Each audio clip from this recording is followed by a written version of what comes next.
you had a group on one side that was bad, and you had a group on the other side that was also very violent. And nobody wants to say that, but I'll say it right now. You had a group on the other side that came charging in without a permit, and they were very, very violent.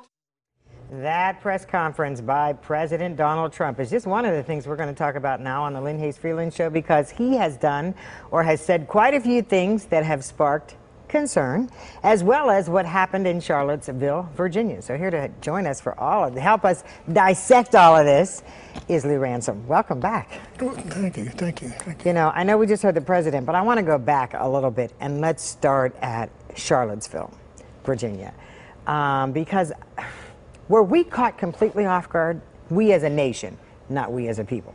No, I mean, because those kind of demonstrations have been happening all over the country, and for that specific kind of event, the tearing down of Confederate statues, New Orleans had it, several other cities, Lexington, Kentucky, so that part was not new. And the fact that an awful lot of white supremacist and Nazi-leaning and alt-right organizations bought into that and used that as a rallying cry, that's not new either. Mm-hmm. You know, what's new is that the President of the United States has just said that Nazi sympathizers and white supremacists were on equal footing with people who are against racism. Mm-hmm. That's new. And though that should not have been a surprise either, because those are the people that he keeps around him and are part of his base, and they say that he is their president. You know, so that should not have been a surprise. That was, it's scary, mm-hmm. but it should not have been a surprise. I'm hoping that enough people saw that and hear that and think that that's horrendous, and step up to say, well, not here, you know, but I don't know that that's necessarily going to happen. I'm constantly amazed when I read a story and then go into the comments section, and then I go in the comments and I go, you're braver than I am. I can't read the comments. Who are these people? But those people are very, very serious about what they believe. Those are some of the people who still believe that the Affordable Care Act and Obamacare are two different things, mm-hmm. you know, but their belief is much more important to them than what they know. Mm. You know, so there's no explaining things to them. There's no reasoning with that. It's because they already believe what they're going to believe. They believe that there's no such thing as climate change, and you know, those kind of things. I find that it's hard to counter that.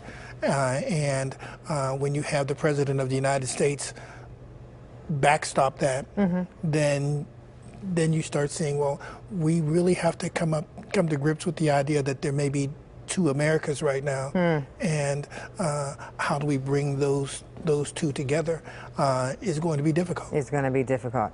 One of the concerns that I have heard from people this past week is that Western Pennsylvania traditionally or historically was kind of known as this hotbed for racial activity. You know, if the November election showed anything, it showed that Pennsylvania tipped to Donald Trump, mm-hmm. and those voters have always been out there. Those sentiments have always been out there. I was always amazed when somebody told me that, well, there's a city called Fairchance, you know, here in Western Pennsylvania. I say, fair chance? Said, well, because it gave black folks a fair chance, you know. And I said, oh, okay. And said, but this has always been a fertile ground for racist organizations and racist-leaning organizations, and it's not so much that they were active. It's just that they were sympathizers. Mm-hmm. And I looked up because I wanted to say, well, if we're going to have that kind of comment here, are there any Confederate statues in Pittsburgh, and I couldn't find any. Okay. But Gettysburg is in Pennsylvania, and there's a statue of Robert E. Lee at Gettysburg because he was the Confederate general, and most of the monuments in Gettysburg are memorials. Right. Okay. You know, and so, okay, I have no problem with, you know, memorializing people who died, and it's like you go to a cemetery and say, well, okay, you can't have a cemetery there, you know, but to honor the generals is something different, because these were people who fought a war against the United States, you know, so how do you honor that?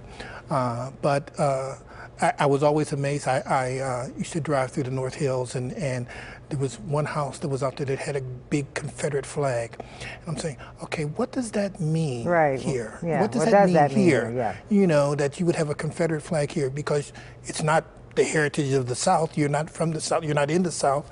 You know, it has another political meaning.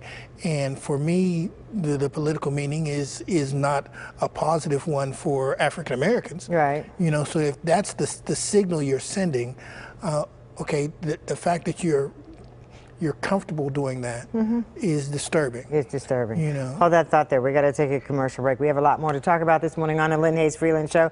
In fact, every day it seems like there's something new. So if it seems like we're a couple days behind, bear with us, because we're taping this show on Wednesday, and goodness only knows what'll happen between Wednesday and Saturday. We'll be right back.